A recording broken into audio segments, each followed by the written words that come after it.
وَلَقَدْ يَسَّرْنَا الْقُرْآنَ لِلذِّكْرِ فَهَلْ مِن مُّدَّكِرٍ۔ الحمد للہ رب العالمین والصلاة والسلام علی سید الانبیاء والمرسلین، اما بعد فاعوذ باللہ من الشیطان الرجیم، بسم اللہ الرحمن الرحیم۔ قابل احترام سورہ مائدہ کی 14 نمبر آیت مبارکہ سے آج ہم نے پڑھنا ہے۔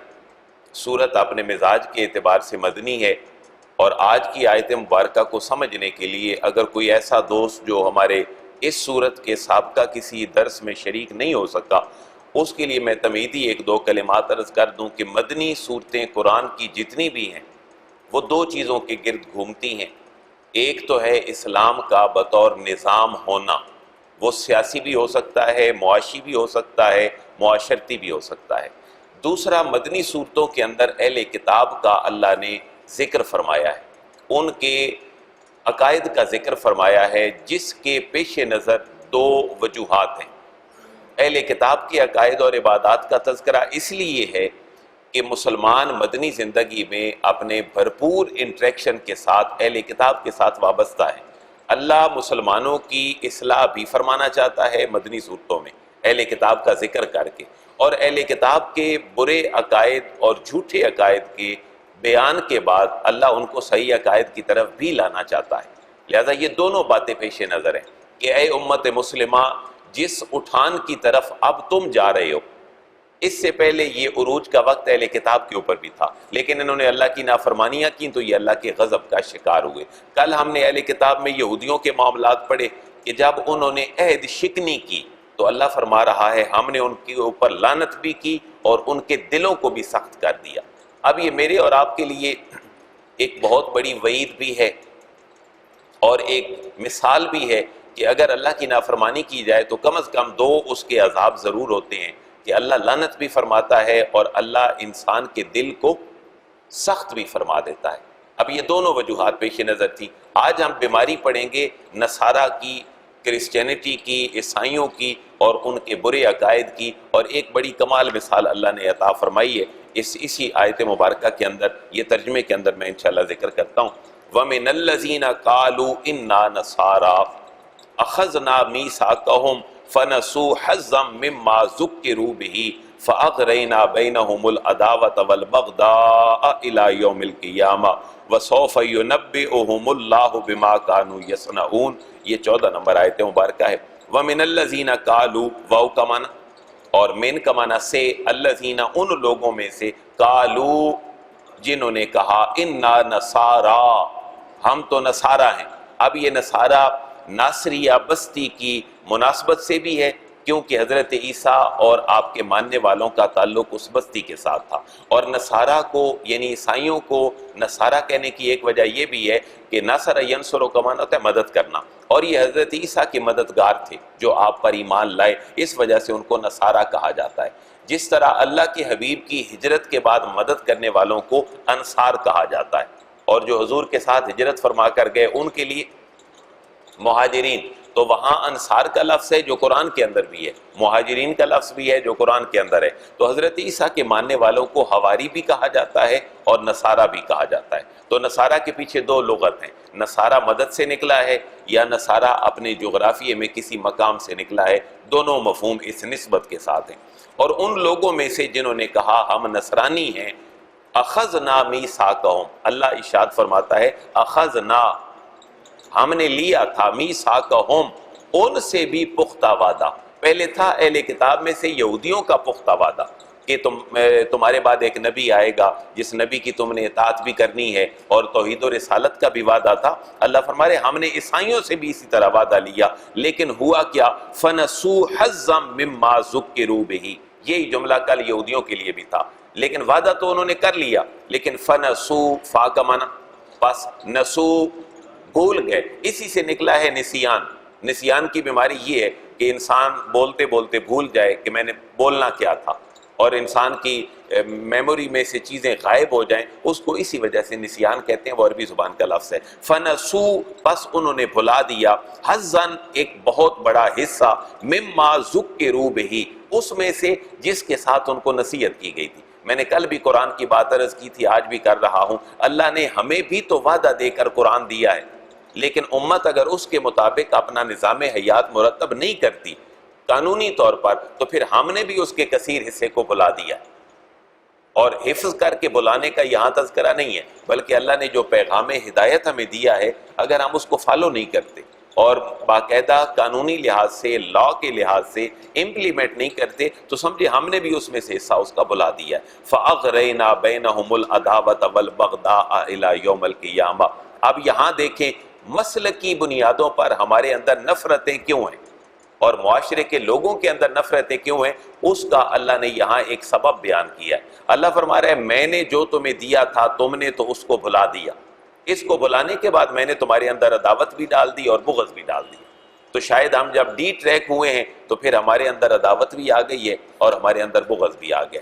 آج اگر لوگ خود کش جیکٹ پہن کر مسلمانوں کو مارنا جنت میں جانے کا سبب سمجھتے ہیں تو یہ عداوت ہے جو ہمارے اندر اللہ نے ڈال دی ہے، کیونکہ ہم اللہ کے کلام سے دور ہو گئے۔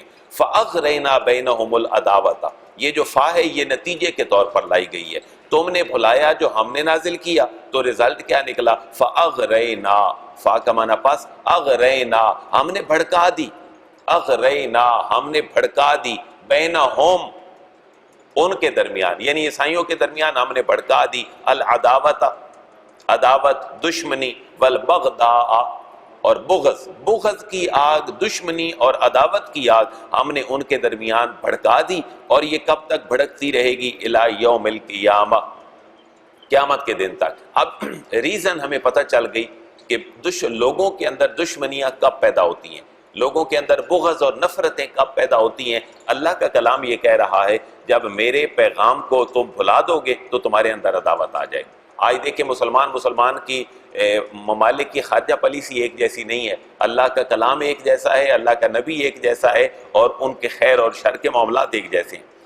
وَسَوْفَ يُنَبِّئُهُمُ اللَّهُ بِمَا كَانُوا يَصْنَعُونَ، قیامت تک تو بغض اور عداوت جاری رہے گا، اور جب قیامت آ جائے گی تو اللہ پھر ان کو آگاہ فرما دے گا۔ واو کا معنی اور سوفا ان قریب، سین اور سوفا دونوں پریزنٹ کو فیوچر کے ساتھ خاص کرنے کے لیے آتے ہیں۔ وسوفا اور آگاہ کر دے گا، ینبئہم انتباہ کرنا، اللہ ان قریب آگاہ کر دے گا ان کو، بما کانوا یصنعون، ان کے ان کاموں سے، بما کانوا یصنعون جن کو وہ کیا کرتے تھے۔ اب یہ پاسٹ پرفیکٹ کنٹینیو ہے، کیوں؟ فعل مضارع سے پہلے کانا آ جائے تو یہ پاسٹ پرفیکٹ کنٹینیو بن جاتا ہے۔ اس کا ترجمہ کریں گے، اور اللہ ان کو آگاہ فرما دے گا جو کچھ وہ کیا کرتے تھے۔ یا اہل الکتاب قد جاءکم رسولنا یبین لکم کثیرا مما کنتم تخفون من الکتاب ویعفو عن کثیر قد جاءکم من اللہ نور وکتاب مبین۔ اب صورت کون سی ہے؟ مائدہ، اپنے نزول کے اعتبار سے مدنی، اہل کتاب کی جو غلطیاں تھیں وہ پوائنٹ آؤٹ اللہ نے فرما دی۔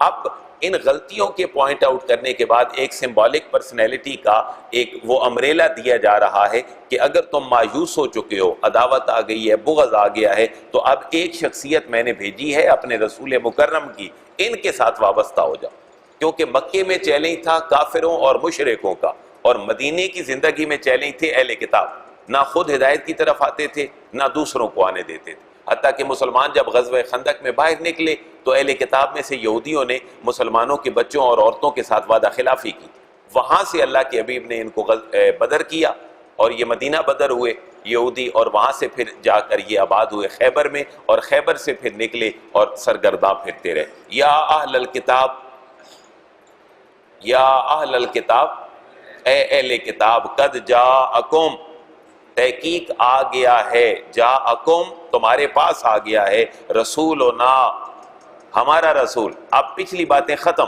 اہل کتاب میں سے یہودیوں کی بیماریاں، ان کی پریشانیاں اور عیسائیوں کی پریشانیاں، بیماریاں ختم، اب ان کو ایک ایسی شخصیت کی طرف بلایا جا رہا ہے جس کو اللہ نے اب آنے والے وقتوں کے لیے تا قیامت نبی بنا کر بھیجا ہے۔ قد جاءکم آ گیا ہے تمہارے پاس، رسولنا ہمارا رسول آ گیا ہے۔ وہ کرتا کیا ہے میرا رسول؟ یبین لکم کثیرا، یبین بیان کرتا ہے، لکم تمہارے لیے، کثیرا بہت کچھ، بہت کچھ وہ تمہارے سامنے بیان کرتا ہے. کس میں سے؟ مما کنتم تخفون، ان چیزوں میں سے، کتاب میں سے، مما کنتم تخفون، جس کو تم چھپاتے تھے، اس کو اب یہ واضح فرماتا ہے. من الکتاب، کتاب میں سے، وَيَعْفُو عَنْ كَثِيرٍ، اور پھر بہت ساری باتوں سے درگزر بھی فرماتا ہے. تو یہاں اللہ نے اپنے حبیب کے آنے کے دو مقاصد بیان کیے ہیں کہ کتاب میں سے جن احکامات کو اہل کتاب چھپاتے تھے، مثلا شادی شدہ بندہ اگر زنا کرتا تھا تو اہل کتاب کے ہاں بھی ان کی کتابوں میں موقف یہ تھا کہ اس کو سنگسار کر دیا جائے، اس کو رجم کر دیا جائے، لیکن وہ سزا یہ دیتے تھے کہ کسی گدھے کے اوپر بٹھا کر اس کا چہرہ سیاہ کر دیا جائے اور اس کو شہر میں پھرا لیا جائے، تو یہ ان کے لیے کافی ہے. تو اللہ فرما رہے محبوب یہ چور بازاری کرتے ہیں، یہ تعریف کرتے ہیں اور حق بات کو چھپاتے ہیں. اب رسول آ گیا ہے جو ساری چیزیں یہ چھپاتے تھے اس کو واضح کرے گا. وَيَعْفُو عَنْ كَثِيرٍ، اور بہت ساری باتوں سے درگزر بھی فرماتا ہے اور بہت ساری باتوں سے درگزر بھی فرمائے گا. یہاں سے ایک گائیڈین کے لیے بڑی گائیڈ لائن مل رہی ہے کہ ایک گھر کا سربراہ ہے اور گھر کے بچوں میں سے، اہل خانہ میں سے اگر کوئی چیٹنگ کرتا ہے کسی لیول پر بھی، بچہ بچی کسی حوالے سے، تو ایک بات تو ہے اس کو پوائنٹ آؤٹ کیا جائے، کیونکہ نبی کا کام کیا ہے؟ پوائنٹ آؤٹ کرنا. دوسری بات ہے وَيَعْفُو عَنْ كَثِيرٍ، ہر وقت ڈنڈا سوٹا اٹھا کر بچوں کے یا جن کے آپ سربراہ ہیں ان کے سر کے اوپر سوار نہ ہو. وَيَعْفُو عَنْ كَثِيرٍ، کچھ معاملات میں درگزر بھی ہے، معافی بھی ہے، لیکن اصلاح کے پہلو کے ساتھ کبھی کبھی پنشمنٹ، کبھی کبھی کو دھمکی والا جملہ کہنے میں کوئی حرج نہیں. قد جاءکم من اللہ نور و کتاب مبین، قد جاءکم، بے شک تشریف لے آیا تمہارے پاس، من اللہ، اللہ کی طرف سے، نور و کتاب مبین، نور تشریف لایا، و کتاب مبین، اور ایک کتاب ظاہر کرنے والی روشن کتاب، نور کتاب بھی تمہارے پاس آ گئی. تو اللہ نے دونوں باتیں بیان فرمائی، نور و کتاب مبین. اللہ نے یہاں اپنے حبیب کو نور فرمایا اور ساتھ کتاب مبین کی بات بھی کی، لائے عمل بھی لائے اور خود بھی تشریف لائے. یہدی بہ اللہ من اتبع رضوانہ سبل السلام ویخرجہم من الظلمات الی النور باذنہ ویہدیہم الی صراط مستقیم. اب دیکھیں نبی کا کام کیا ہے. ہر بندہ کلمہ گو ضروری نہیں 100% سیدھی لائن کے اوپر ہو. یہاں اللہ نے بڑی پیاری بات یہ فرمائی ہے کہ اللہ تبارک و تعالی راہ ہدایت اس کو دکھاتا ہے جو نبی کے لیے اپنے دل کے اندر بڑا نرم گوشہ رکھتا ہے اور اللہ کے احکامات کو فالو کرنے کے لیے ہمہ وقت تیار رہتا ہے. یہاں پر اخلاص اور للہیت کی بات ہے. یہدی بہ اللہ، اللہ نے کتاب بھی بھیج دی اور اپنا حبیب بھی بھیج دیا. لیکن یہدی بہ اللہ، یہدی ہدایت دیتا ہے، بہ اللہ ان کے ساتھ اللہ ہدایت دیتا ہے، لیکن کس کس کو؟ من اتبع، جو پیروی کرتے ہیں، یعنی جو مانگنے والا بھی ہے لیکن برتن اس کے پاس نہیں ہے تو وہ خیرات لے کر کہاں سے جائے گا؟ اللہ فرما رہا ہے نبی آ گیا ہے، کتاب ہدایت آ گئی ہے، لیکن ہدایت وہ پائے گا من اتبع، جو پیروی کرنے کا جذبہ رکھتا ہے، ہدایت وہ پائے گا. رضوانہ، اللہ تبارک و تعالیٰ کی رضا کی اور اس کی خوشنودی کی جو جذبہ اور پیروی کا اپنے اندر ایک جذبہ رکھتا ہے وہ پھر ہدایت پائے گا، اللہ اس کو ہدایت دے گا. سبل السلام، سبیل کی جمع ہے سبل، راستہ، اور سلام سلامتی، سلامتی والے راستے، سلامتی والی راہیں اللہ اس کو عطا فرمائے گا جو اللہ کی رضا اور اللہ کی خوشنودی کے لیے ہمہ وقت تیار رہتا ہے اور اپنے اندر جذبہ رکھتا ہے. اللہ ہدایت بھی دے گا. اور وَيُخْرِجُهُم مِّنَ الظُّلُمَاتِ إِلَى النُّورِ، واو کا معنی، اور یخرجو نکالتا بھی ہے، نکالے گا بھی، ہم ان کو، من الظلمات تاریکیوں میں سے، الی النور، نور ضروری نہیں کہ تاریکی کفر کی ہو، تاریکی شرک کی ہو، کچھ ہر بندہ کسی نہ کسی لیول پر تاریکی میں موجود ہے. ایک بندہ نمازیں بھی پڑھتا ہے لیکن ساتھ مالی معاملات میں سود کا لین دین بھی ہے تو یہ بھی تاریکی کے اندر ہے، لیکن اس کی تاریکی کا جو معاملہ ہے وہ کسی اور جگہ پہ ہے. مفسرین نے لکھا ہے کہ تاریکی سے مراد کفر اور شرک بھی ہے، اور تاریکی سے مراد گناہ اور سرکشی بھی ہے، تاریکی سے مراد نفس پرستی بھی ہے، اور تاریکی سے مراد اللہ کے احکامات کو بجا لانے میں سستی بھی ہے. تو اللہ کی رضا کے طلبگاروں کو اللہ تاریکیوں سے نکالتا ہے اور الی النور، اجالوں کی طرف لے جاتا ہے، بِإِذْنِهِ، اپنی توفیق سے. پھر توفیقیں بھی وہ اپنی جانب سے عطا فرماتا ہے. وَيَهْدِيهِمْ إِلَىٰ صِرَاطٍ مُسْتَقِيمٍ، واو کا معنی، اور یہدیہم ان کو ہدایت دیتا ہے، دکھاتا ہے، الی صراط مستقیم، سیدھے راستے کی طرف، سیدھے راستے کی طرف انہیں راہ دکھا دیتا ہے۔ اب اہل کتاب میں سے پھر اہل کتاب کو سمجھانے کا ایک اللہ نے انداز بیان فرمایا ہے، اور خصوصاً یہودیوں کا۔ لَقَدْ كَفَرَ الَّذِينَ قَالُوا إِنَّ اللَّهَ هُوَ الْمَسِيحُ ابْنُ مَرْيَمَ۔ اب اہل کتاب اگر حضرت عیسیٰ کو اور حضرت مریم کو خدا کی کیفیت میں مانتے ہیں، اپنی ٹرینٹی میں، اور حضرت عیسیٰ کو اللہ کا بیٹا مانتے ہیں، تو اللہ ان کے لیے ایک یہاں ٹائٹل ارشاد فرما رہا ہے، لَقَدْ كَفَرَ الَّذِينَ، لَقَدْ یقیناً بے شک، کفر کفر کیا، الذین ان لوگوں نے، قالو جنہوں نے کہا، ان اللہ بے شک اللہ تبارک و تعالیٰ تو وہ ہے، هو المسیح ابن مریم جو مسیح بن مریم ہی ہے، خدا تو وہی ہے۔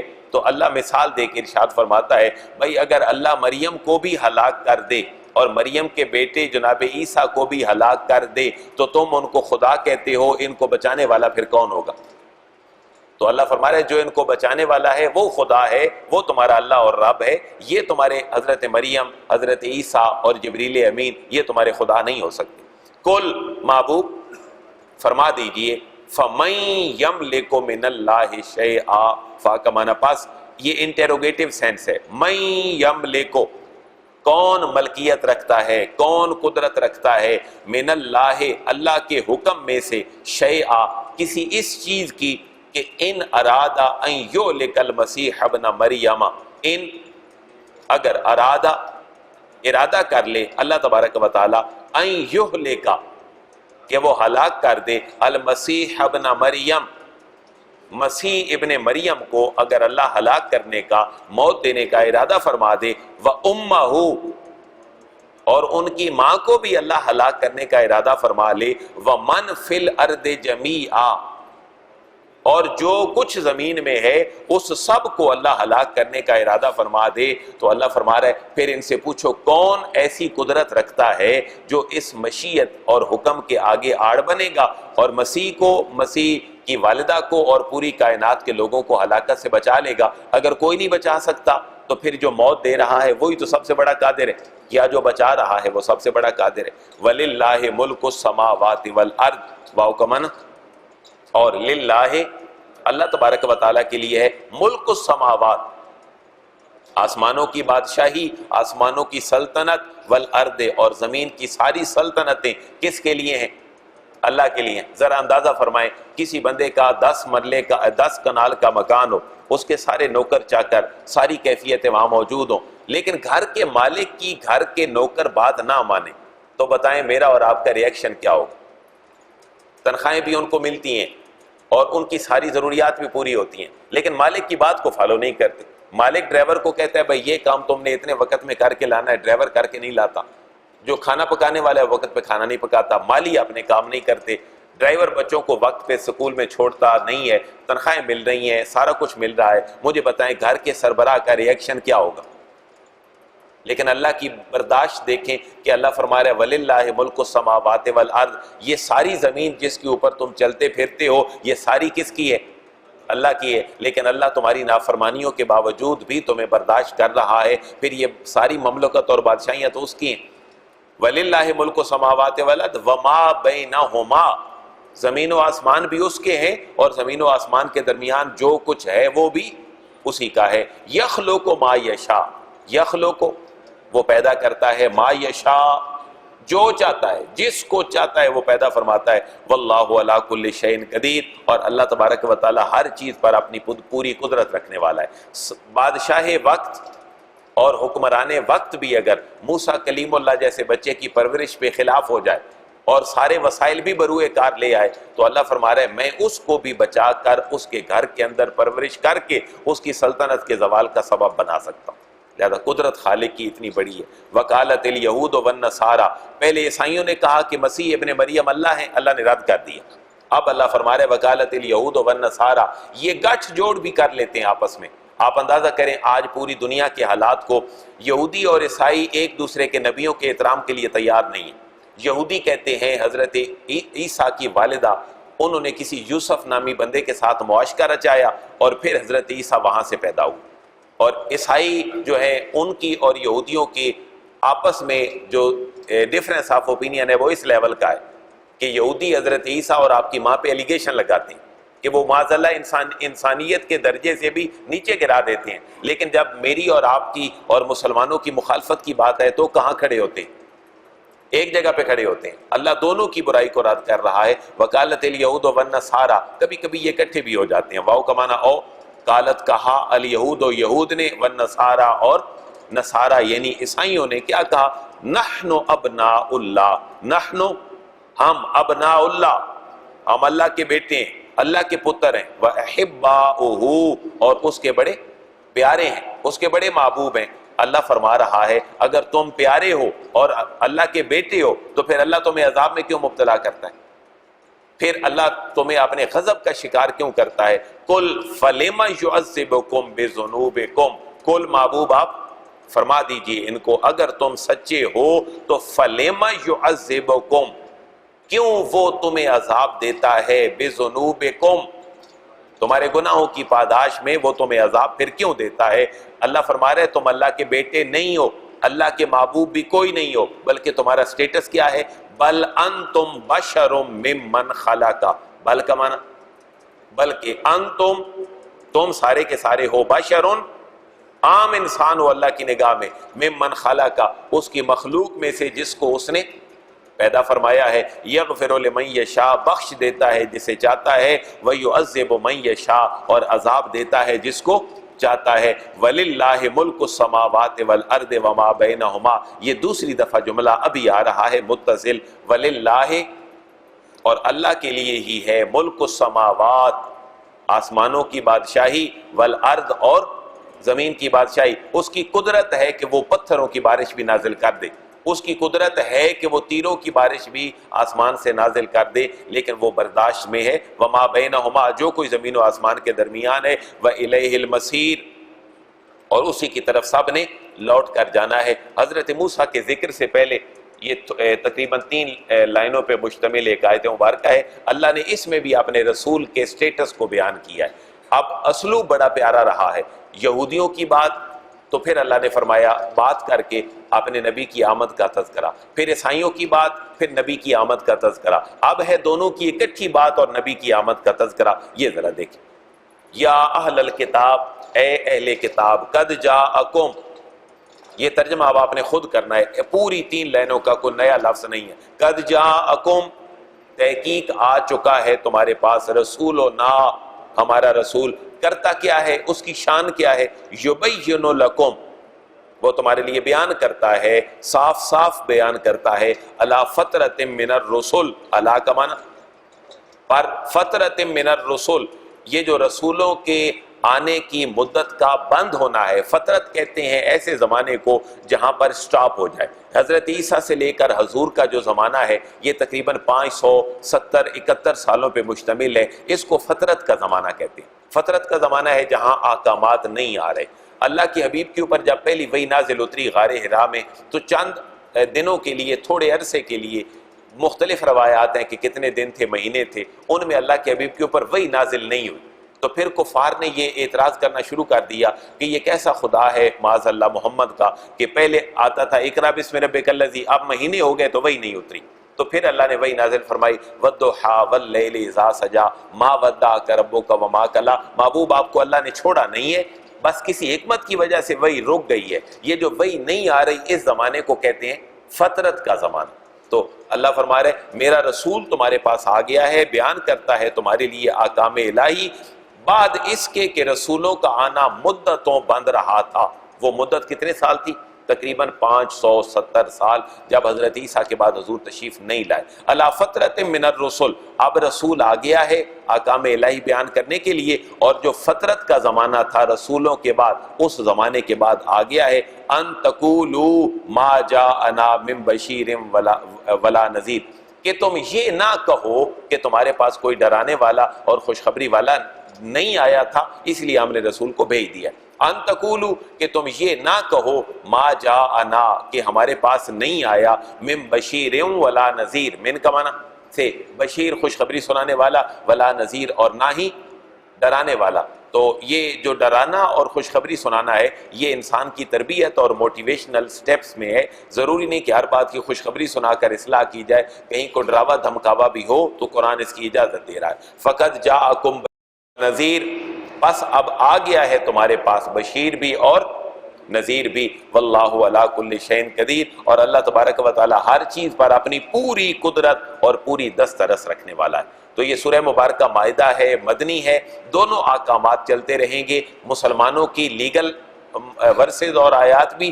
اور اس کے بعد اہل کتاب کا تذکرہ بھی اور ان کی اصلاح بھی۔